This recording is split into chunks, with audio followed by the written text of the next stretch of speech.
The problem is the culture is the culture has a different view of what an outcast is, and it has a different view of what justice is.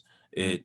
It says, it declares good as evil and evil as good, and Satan is cunning. He knows how to deceive, and our culture is a very deceptive culture. And I think a lot of Christians, when they think what they're following is Christianity, but it isn't, they're doing that because they're not reading their Bibles oftentimes, and when they are reading it again, they're not pursuing what it says to the issues today. So just give an example. Even when it comes to something as simple as George Floyd, what happened with Yeah. George Floyd, whenever I ask people this question, it seems to be the first time they're really thinking it through.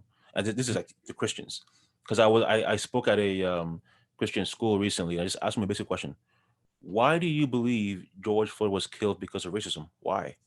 Mm-hmm. They really couldn't answer that. They couldn't. And I said, you're saying that.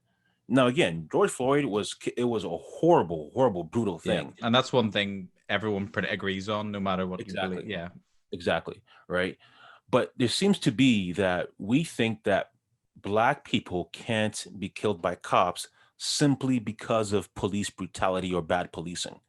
They Mm-hmm. seem to think that every time a black person is killed by a white cop, it has to be because of racism. So when I ask them, well, why do you believe that? What is it? Besides the fact that it was police brutality, why? They couldn't answer it. Then he said, well, remember, as a Christian, you cannot do that. The Bible's very clear. You cannot assume the worst of people. You cannot assume that even for a murderer, even for police brutality, you cannot assume you know their hearts. You can't do that. You simply have to be humble and say, we don't know. And that's my position. I'm not Mm. saying I'm just saying I don't know. And just by saying that, it's controversial, I suppose. Mm. Yeah. Um, but and I think that's just it, right? Just remembering what the Bible says, that love hopes all things. So even for a Derek Chauvin, I have to believe that love hopes all things, and saying I don't know. If I don't see any evidence, and if he himself has not said that he killed him because of racism, then I cannot believe that. And anyway, Mm. so that's one very basic Yeah. example as I to guess how. I was going to say, I Go ahead. guess it comes back to the turning the other cheek idea, where it's counterintuitive to almost let someone, like, it's almost better to be too forgiving, almost, or too cautious to think ill of someone, than it is to condemn them without knowing. Yeah. That's, I guess, the struggle for a lot of people, and for myself included, that you turning the other cheek often means that you may in some ways be proven wrong, or you may they may take advantage of you. But that's the posture you should take, of being willing almost to be taken advantage of for the sake of being loving. And Yeah. I guess that's what you're saying reminds me of in this scenario, which I hadn't necessarily thought of before. I hadn't connected those all together. But Mhm. I agree. Obviously, we don't know what the motives were in the George Floyd case, but are you familiar with the Just Thinking podcast? I'm sure Yes, of but course. Yeah. yeah, they did a great episode on the Breonna Taylor saga, which is kind of like, I think that's one of the most egregious examples of misrepresentation and almost Yep. trying to associate things. And I guess the was it Jacob Blake as well, was another case Mhm, which mhm, people mhm. were very quick to jump on the bandwagon of Yeah. assuming motives that were later, I mean, it's Yeah. fair to say they were proven to be wrong, even if the Yeah. public perception doesn't believe that. Yeah. Um, do you find it uncomfortable to talk about these topics in front of people? Being people, I think people, from a white person's perspective, they almost assume that black people should act a certain way or talk a certain way. Do you Yeah. find it uncomfortable to go against perceptions and talk about these issues in an honest way, in your opinion? No, honestly, I kind of love it. I kind of love it. Uh, I kind of love shocking people with that. I mean, I don't. Don't get me wrong. I don't love being controversial by any means. I don't. But I just know two things. A lot of white people who would agree with me, oftentimes they're just afraid to share their Right. thoughts. So when I when I tell them my view, I can just feel just the sigh Yeah. of relief that they're like, oh, okay, all right. Mm, Then there's also the other group who assume I'm going to agree with them on, again, this is like the people who believe, the narrative. yeah. These are the white people who believe the narrative. They will oftentimes just want to, you know, signal their virtue to me. And then when they're going on and on, you're just talking about how they love black people and so and so and so, all that. And then I shock them by saying, Mm, yeah, you're wrong. I right. kind of like that a little bit because then they sometimes they realize their folly, Mm. and um anyway, so Well, it breaks a stereotype in some ways. That is yeah, truly what exactly. breaking Yeah, generalization and stereotype is yeah, about. You know, you can't assume that someone of a certain race thinks a certain way. exactly, That exactly. is racism, you know. Exactly. And the reason why I enjoy it too sometimes is because, again, a lot of the white people who are, pro Black Lives Matter, critical race theory, all that kind of stuff. Mm, Um, if I was white and I was making those same arguments that I'm making now, they'll say I'm a racist. yeah. Now, right now, they'll still say that I'm internalizing racism. They would Right. insult me with the but nevertheless, most white people aren't brave enough to do that, Mm, to insult me in that manner. Nevertheless, because of that, I enjoy telling them, no, I actually don't agree with you. And then just mm, because of their views, they're unwilling to debate me for the most part.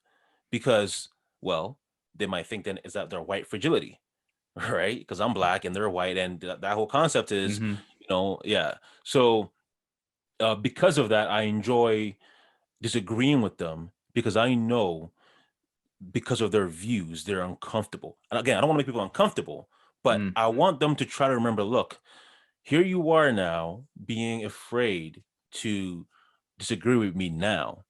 But if I was white, you would be probably shaming me, as, mm, a racist. And that's what I enjoy about it. But no, but I'm not really, I'm not comfortable, uncomfortable at all, yeah. with these issues. Well, I totally get what you're saying in terms of. I think I felt that in my life in terms of I would never. I don't think I would feel comfortable contradicting a black person talking about Black Lives Matter because I feel Yeah. like you know I guess the narrative being pushed is that you have to kind of defer to people's experiences, their lived Yeah. experiences, like you mentioned before, and that it would be wrong to kind of to tell someone that they haven't experienced things that they say they have or that they haven't seen things that they have because Mhm. I guess they'll relate to their own experiences of racism in their lives and say and think Mhm. well maybe you're denying that as well. So it's I think you're it I relate to what you're saying in terms of the walking on eggshells a little bit and talking about these topics because you don't Mhm. want to come across as racist. That's I think these days it's one of the biggest fears I guess of any white person is to be labeled and shamed publicly as being a Yes. racist. You know, you get that thrown at you and it's very hard to shake that. So Yeah. people tend to maybe not discuss these topics or seek the truth on these matters because of how the perception it might come across. But would you say then that would you encourage people to persist in seeking after the truth regardless of how it may come across? Like for example, me as a white person, would you say I should continue to pursue the truth on these kind of charged issues even if it means people might throw out these insults? Absolutely.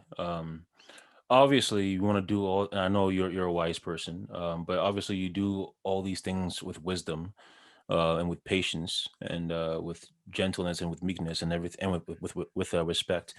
But yes, absolutely, the more white people refuse to share their voices in these issues, the more they are legitimizing the idea that white people shouldn't say anything about it. um, so absolutely they should, Mm, because these issues are human issues.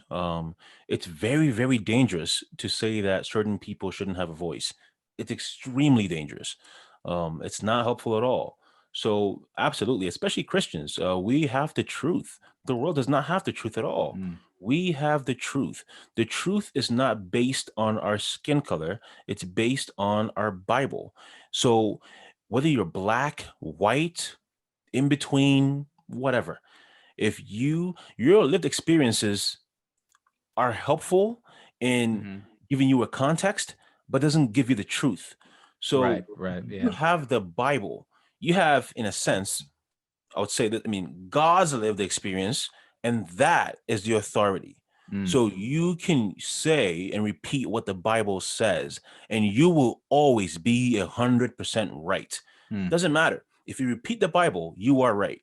So absolutely, the world is dying. The world is, is hurting, and needs truth. So anybody at all, who has the truth should be speaking out, and we Christians do.